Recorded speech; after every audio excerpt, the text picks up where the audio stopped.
What is DTI?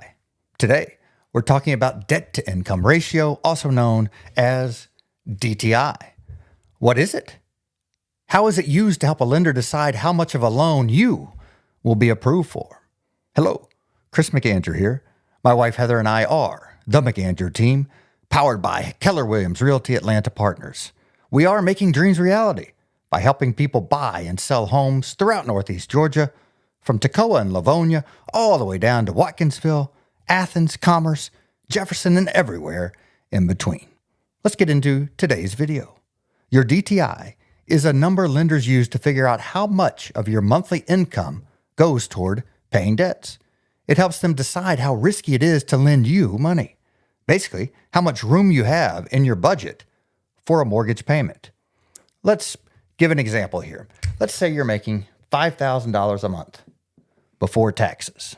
Then let's look at what you owe each month. Let's say you have a car loan, and let's say that is $500 a month.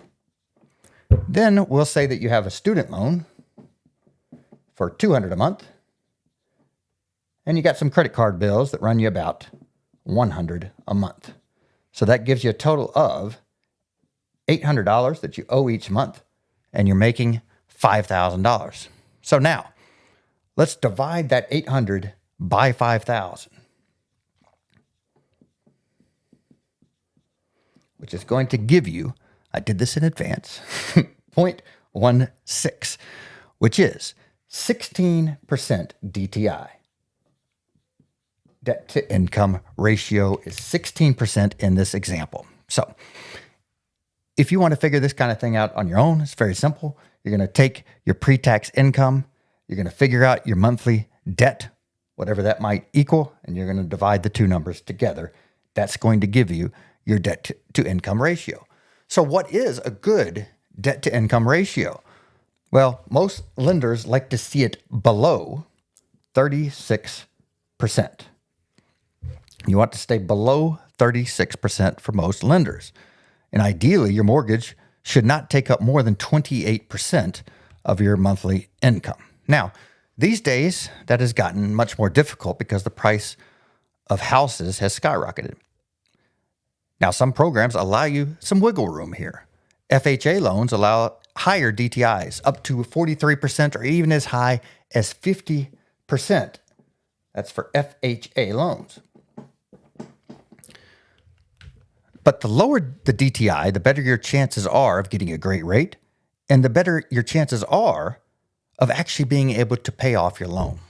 Because just because you can get approved for something doesn't mean it's a good idea to go ahead and make that deal. You don't want to be in a situation where you can't afford to make your payments, or where you can't afford to eat if you make your payments, or you have a problem there and you're just worried about finances all the time. You want to try to keep that number as low as you can.